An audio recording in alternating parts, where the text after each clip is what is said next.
Hello again. We're starting now with Chapter 11 on reporting and analyzing of stockholders' equity. So this chapter focuses on the stockholders' equity section of the balance sheet to finish off the coverage that began with current assets and has worked us through the various sections of the balance sheet.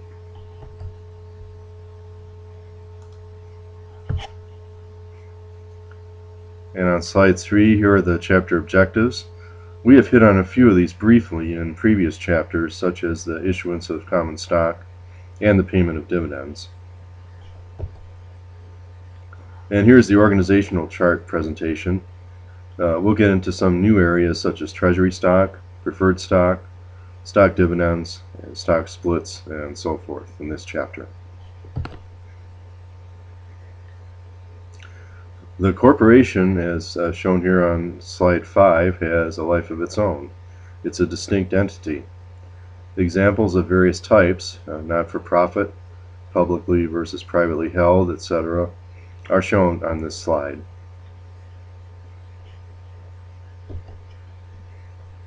On slide 6, we briefly covered some of the advantages and disadvantages of corporations way back in Chapter 1, so we won't belabor them here. But notice how corporate management is recognized as both an advantage and a disadvantage according to the brackets shown on the slide. Why would that be?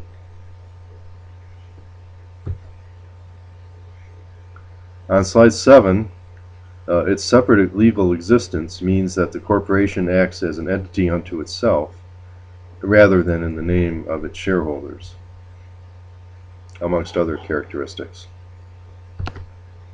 And we're just going down these one by one. On slide 8, as noted on this slide, the liability of any stockholder is limited to his or her investment amount. On slide 9, transferable ownership rights means that shareholders may sell their stock at any time to an existing or a new owner or owners. On slide 10, a corporation can obtain capital for operating or expanding the business via issuance of stock. This option is not available for partnerships or sole proprietorships. And on slide 11, a corporation is bigger than any one person, although a founder's death or retirement may have a negative impact. However, the impact is usually not enough to threaten the going concern status of the corporation. On slide 12, management is hired to manage the day-to-day business of the corporation on behalf of the owners. On slide 13, government regulations affect the corporation both at the state and federal level. Publicly traded companies also have SEC laws, that is the Securities and Exchange Commission, and stock exchange requirements to follow. On slide 14, there is a sort of double taxation going on with corporations, since the corporation as an entity pays income and other taxes, and the individual owners pay taxes on the dividends, that is the partial earnings received from the corporation, earnings that have already been taxed. On slide 15, the board of directors represents the owners in overseeing corporate performance and guiding the overall policy and other direction of the corporation, including selection of the chief executive officer or CEO.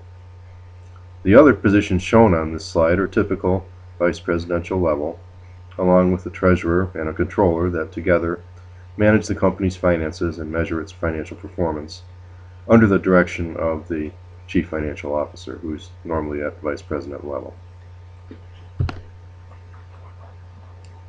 On slide 16, this is one vignette that has kind of been overtaken by events, as Zuckerberg did take Facebook public via an initial public offering or IPO last year. In the meantime, its stock price has almost doubled since the IPO date.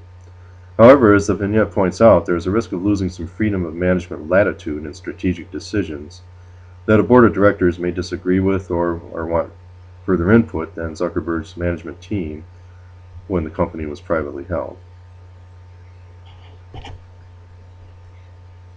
On slide 17, there are many other types of business organization these days, one reason being the diffusion of liability, so that no one person is left holding too much of the bag, so to speak.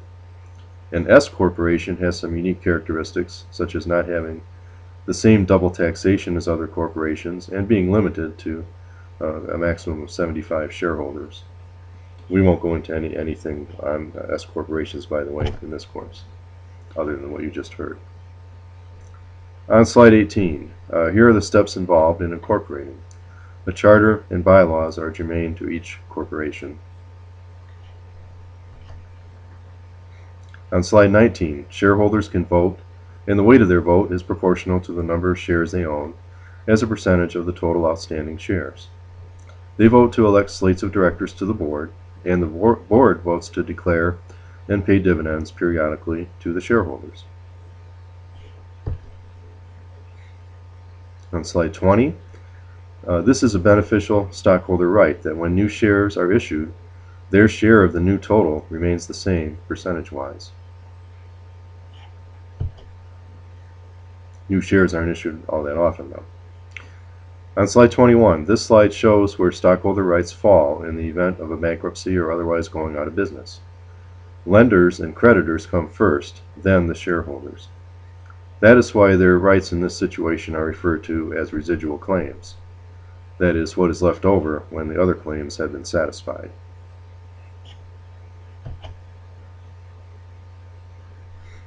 On slide 22, as stated, there is a maximum number of shares the company can sell as indicated in its charter. To get more shares authorized, the company will need to revise its charter and gain board approval.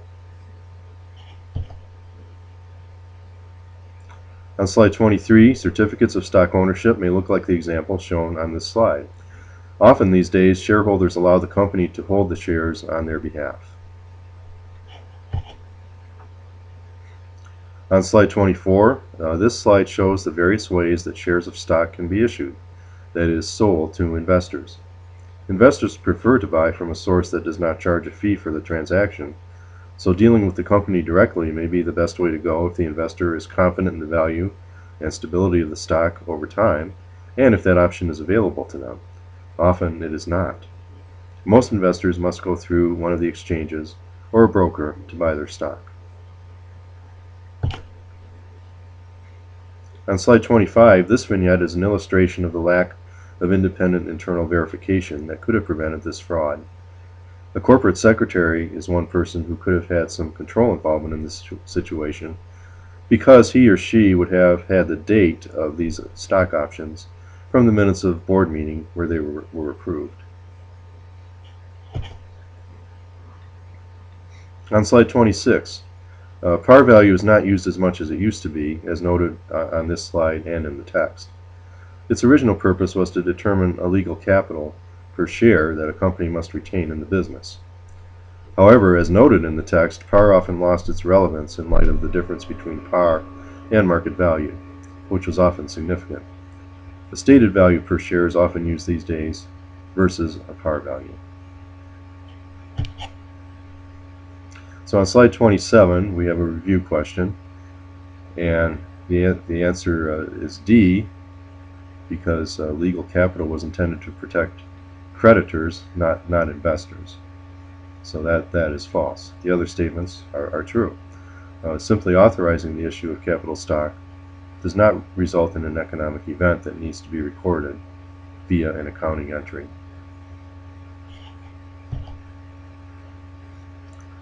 On slide 28, paid-in capital is as defined on this slide. It is divided accounting-wise into three potential accounts: common stock, preferred stock, and paid-in capital in excess of par value. Retained earnings, the other part of the stockholder's equity, is earned capital held for future use in the business. As the slide shows, paid-in capital and retained earnings are the two primary sources of capital in the business. On slide 29, again, the definition of retained earnings, which have been covered in some previous chapters. Net income that a corporation retains for future use. And on slide 30, issuing common stock for cash is one of the main sources of paid-in capital for the business. By accounting for such issuances of common stock in this way, the distinction is maintained between paid-in capital and retained earnings.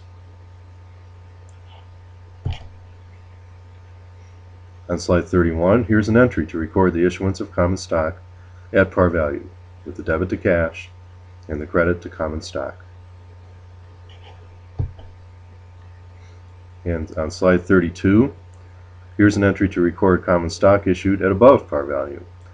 The excess amount is credited to the paid-in capital in excess of par account. That is $4 a share times 1,000 shares.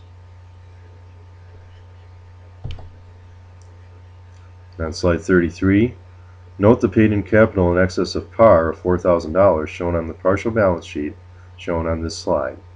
Note also the retained earnings balance is shown separately after the total paid-in capital amount, and the sum of paid-in capital and retained earnings is the total stockholders' equity.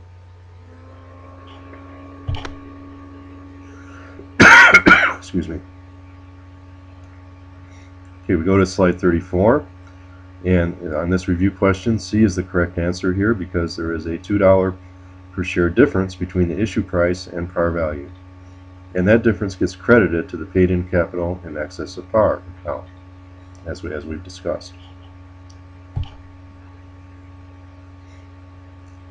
On slide 35, as explained on page 619 of the text, there are several factors that go into determination of stock price, but the most influential is simply the interaction of buyers and sellers based on where they believe the company is going in terms of its present and future profitability, excuse me, growth, and so forth.